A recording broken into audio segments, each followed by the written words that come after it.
let's play the infamous clip that's making more of the rounds about PBC belts. Yeah. Numerous times. You know what we're going to try to do with the PBC, and we're on our way to do this. And as things fall into place, we are going to have a PBC belt and a PBC champion, let's say, of the heavyweight division. So play this out. Andy Ruiz beats Anthony Joshua again, and eventually you have Andy Ruiz and Deontay Wilder fighting for the PBC heavyweight title. You could do that potentially in the welterweights. You could do that at 154 pounds. You could do that at 168 pounds. So do you ignore, if that's the case, would all PBC fighters consistently ignore the sanctioning bodies and fight only for PBC belts? Because that's tough. That's tough getting guys. Guys like the hardware, even if it is fake hardware. Like it's right. Well, the PBC belt would be hardware. No, right, but not everyone. If there's one, guys love the secondary titles. They pay actual money. There are people paying actual money for franchise championships right now. None of this makes any sense to me. Yeah, and again, this is what way too many titles. There's way too many titles, but you did acknowledge the secondary. You acknowledged secondary WBA titles. They make stuff up. Well, the WBA, the WBC, and the IBF are the traditional belts that people recognize. And so is that what you mean by Pacquiao's secondary? Well, I disagree that the WBO isn't recognized by everyone. It's recognized by everyone. Like it's as long as I've been covering boxing, which is not forever, but you go back to the 1990s and everyone's got their problems. Every organization. I mean, I don't the anti-WBO sentiment I don't get. Is it just that though? That it's just that not mentioning Crawford's title is just a WBO thing? Or does that have to do with the fact that Terrence Crawford is not a Fox fighter? Well, we mention other fighters, whether it's, Canelo or whoever it might be, in, our programming. It has to do with that WBO sanctioning body. So specifically that. It isn't anything to do with Terrence Crawford. If Crawford didn't have that title, he would be talked about on Fox. Yeah, I think so. Okay. To move on, you've got FS1. You put sure, why not? Like that's where I have some issues with some of Chris Mannix's interviewing. Is that like the framing of some of those questions were just bad. Like it allowed outs, and just again like basic framing in a way. Like the way he framed the WBA discussion, I think was bad and a little bit poor. And then he just lets him off the hook right there. It's like okay, And this is a bigger topic and a bigger issue. Like the fact that he didn't ask about the Ali Act. And look, reminding everyone, this is not new. PBC wanting to create belts. Okay, this was way back when I started reporting, when I started working in this industry. This was a massive news topic. Okay. Rob, this was before you entered the game for sure, I want to say. I created the game. What are you on about? That's a good one. But this is back in 2015, guys, okay? The Golden Boy, ABC, and WBO planning to join the Heyman lawsuit.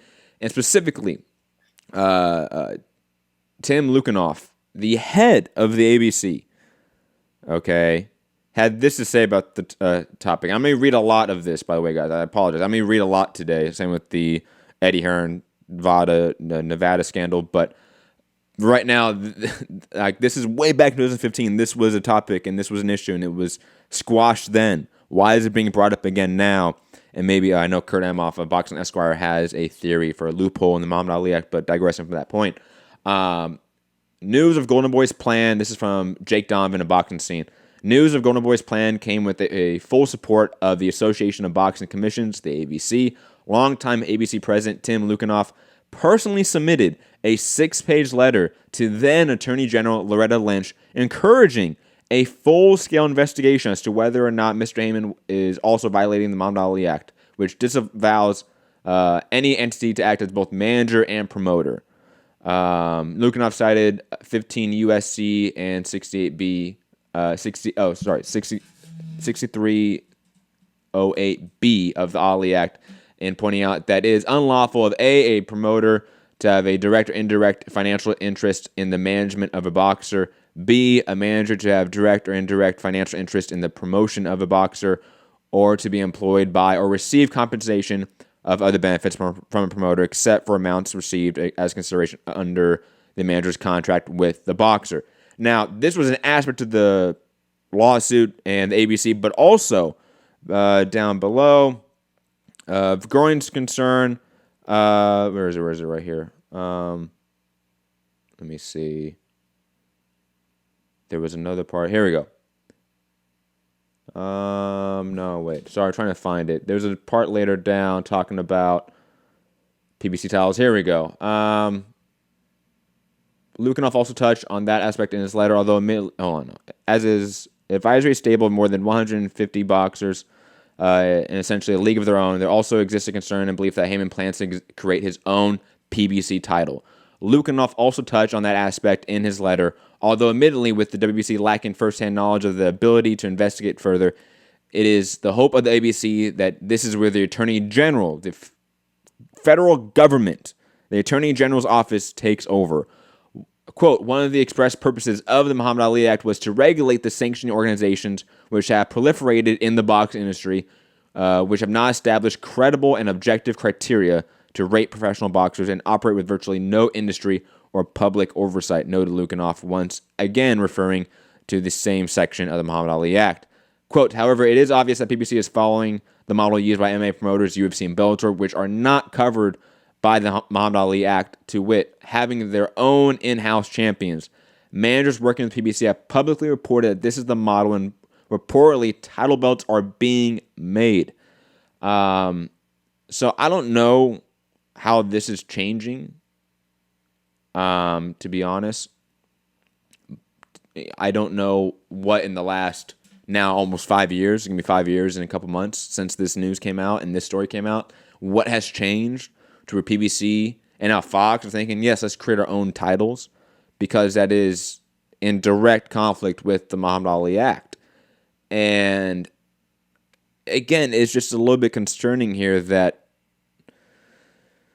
they're thinking that they can do this again. I understand that there's a massive issue with the sanctioning bodies. I think we've talked about that ad nauseum on this platform in this show for years, Rob.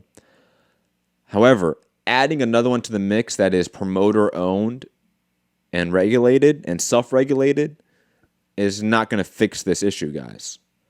If anything, it creates more dichotomy in the sport. So the idea that this is a positive or this is a net benefit for PBC to make this belt, I don't know where people are thinking this idea exists. More belts to this equation do not fix the issue. We need less belts.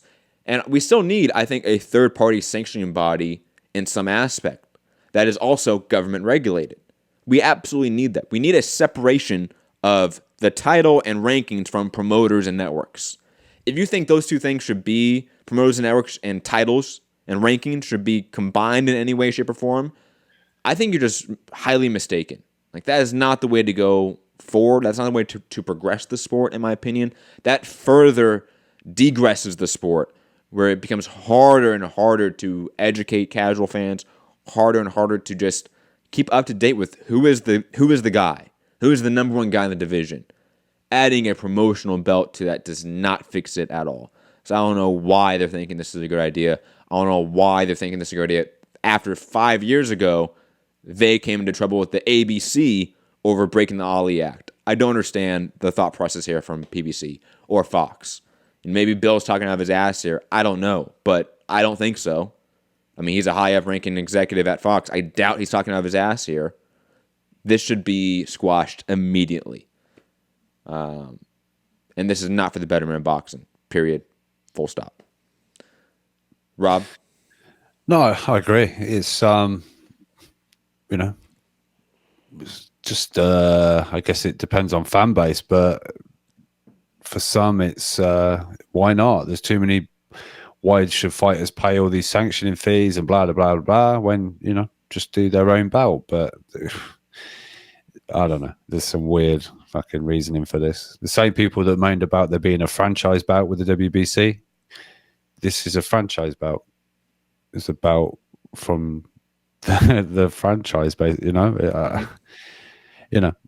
who knows? Maybe can you unify the PBC belt with the Matchroom belt, and then can you become undisputed promotional company franchise champion of TV networks or something? I don't.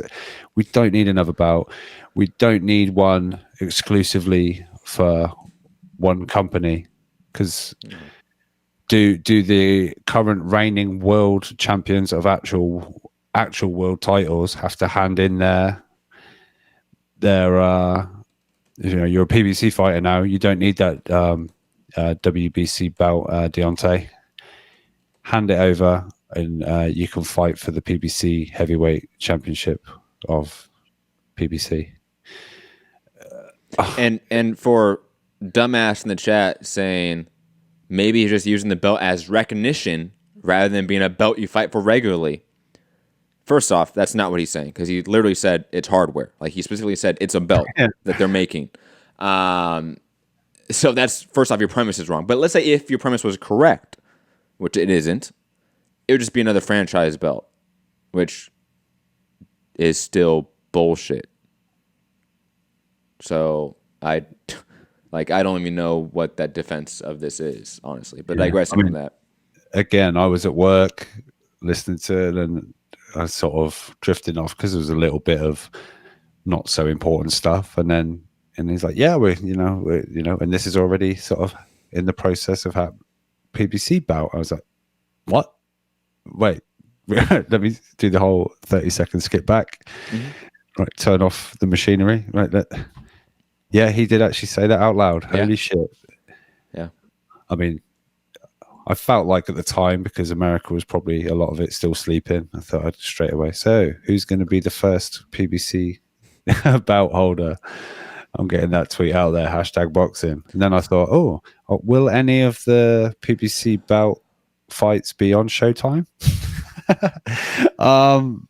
Yeah, what a crazy podcast with just little drops of gold scattered in between. I mean, I don't know if the bout will be gold, but I expect so.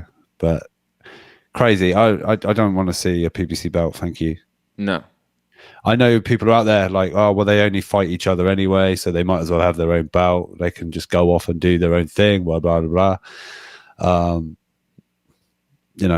Andy Ruiz, you just shocked the world again. You've won the rematch. Now just give all those up and come and fight Wilder for the I don't know, man. And I need to find out more about the potential loophole in this Muhammad Ali Act. I know Kurt had one. I remember listening to it. I think it was on the episode with John Nash on his boxing podcast, Boxing Esquire. Go check it out. Great podcast. But I think it's the John Nash episode. He talked about the loophole. But I want to keep saying that was in retrospect to the whole manager promoter angle. I want to say, not so much the PBC belts, but I forget. I'll be honest. I need to go check out the episode again. If we can find it out, because obviously I need to ring my cousin.